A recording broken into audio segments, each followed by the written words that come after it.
Higit 100,000 mga balikbayan boxes ng mga OFW na karamihan ay pinadala galing sa Middle East na lampas taon nang nakatenga, sinimulan nang ipamahagi ng Bureau of Customs sa mga OFW at sa mga pamilya ng mga OFW. At ang sabi pa dito ng taga-customs, nasa na daw hindi pa sira ang mga laman nito. Sama kayo, mga tatlo sa inyo. Sama ka. Sakto, 1 linggo naman bago ang Pasko, mapapasakamay na sa wakas na mga pamilya ng mga OFW ang kanilang mga balikbayan box na ilang taon nang natenga sa port area sa Maynila. May mga karton na ngang lumambot sa tagal ng pagkakaimbak.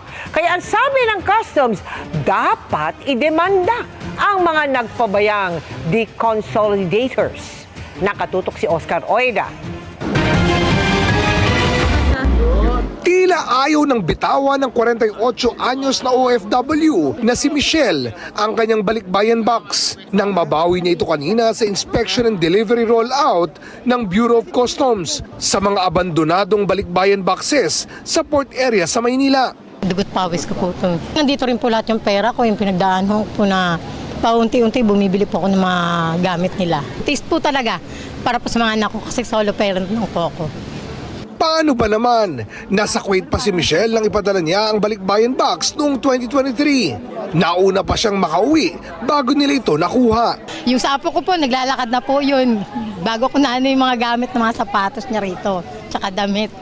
At hindi lang sa kanya, kundi mahigit sa 100,000 balikbayan box mula Middle East ang natenga dito sa port area. Matapos pabayaan ng mga pribadong kumpanyang dapat na mahala sa mga ito. Yung deconsolidators na yan, sila ang dapat magbayad ng port charges, shipping costs, arrastre, and so on and so forth.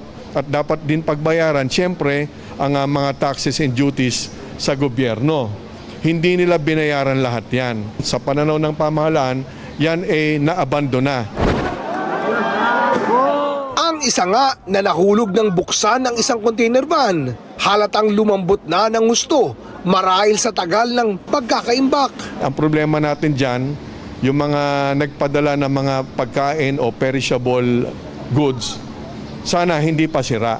Nagpapasalamat man, di pa rin maitago ng ilan ang pagkadismaya. Nakakadurog po ng puso, depressed at stress. Dahil syempre, dugot pawis po ng bawat OFW po ang nilalagay sa balikbayan box na yan para po maibigay po namin dito sa mga kamag-anak namin dito sa Pilipinas. Pakonsuelo ng wala ng babayaran para sa pagkuha ng mga balikbayan box. Pero pananagutin pa rin ng mga deconsolidator na dapat sumagot sa mga bayarin at nagpabaya sa mga package. I-demanda natin at hindi na makapagnegosyo, magkakaroon kami ng mas mahigpit na parameters na kapag may problema, meron kaming hahabulin na band. Hindi yung pera ng gobyerno ang gagastusin natin sa obligasyon nila. Tinatayang 130,000 na mga balikbayan box ang iniwang nakaimbak sa tanggapan ng BOC. Nakatenga lang daw ang mga ito dahil hindi nagbayad ng buwis ang mga kumpanyang nagpadala at dapat maghatid ng mga ito. Nasa frontline ng balitang yan, si Mon Gualvez. Patong-patong na balikbayan boxes ang nakita sa loob ng isang container van sa tanggapan ng Bureau of Customs sa Maynila. Isa lamang ito sa higit 100 container vans na inabandona sa tanggapan na naglalaman ng mga padala mula sa mga OFW sa Middle East. Wala pang eksaktong bilang ang customs pero posible raw umabot sa 130,000 ang kabuuang bilang ng mga balikbayan box sa loob ng mga van. Ilang buwan na raw nakatenga sa pier ang mga ito matapos hindi bayaran ng mga consolidator at deconsolidator ang mga charges at buwis sa pamahalaan. Ito yung mga freight forwarding at logistics companies na dapat maghahatid ng mga padalang balikbayan box. Ganito kasing gimmick nung iba eh. Nagkamali, tapos nagtatayo ng bagong kumpanya. Palit pangalan. So technically, nakakalusot pa. Sabi ng Bureau of Customs, sa normal na schedule, inaabot lamang daw ng 2 hanggang 3 buwan bago makarating ang mga ipinadalang balikbayan boxes. Pero dahil sa mga inabandonang container vans, inaabot na pinakmababa yung 8 buwan na naghihintay pa rin ang mga kaanak ng mga OFW sa mga inaasahang padala. Bilang regalo ngayong Pasko, sinagot na ng pamahalaan ang pagpapadala sa mga naipit na balikbayan boxes. Isang OFW na si Michelle sa mga unang nakatanggap ng kanyang kahon matapos ang 2 taong paghihintay. Nandito rin po lahat yung pera ko, yung pinagdaanan ko na paunti-unti bumibili po ako ng mga gamit nila, pati mga pagkain. Aabot sa 11 consolidator na nasa likod ng pagpapabaya ang kakasuhan ng customs. Hindi raw sa panadahilan na mataas ang shipping cost at iba pang buwis. Dismayado naman ang grupo ng mga deconsolidator sa bansa. Binubulag daw kasi ng ilang kumpanya sa murang shipping cost ang mga OFW para makapanloko. Gusto nila maging gwapo sila sa mukha ng tao, pero sa likod, hindi nila madideliver. So kaya nga sinasabi ko palagi, huwag kayo magpadala sa mura kasi magmumura kayo.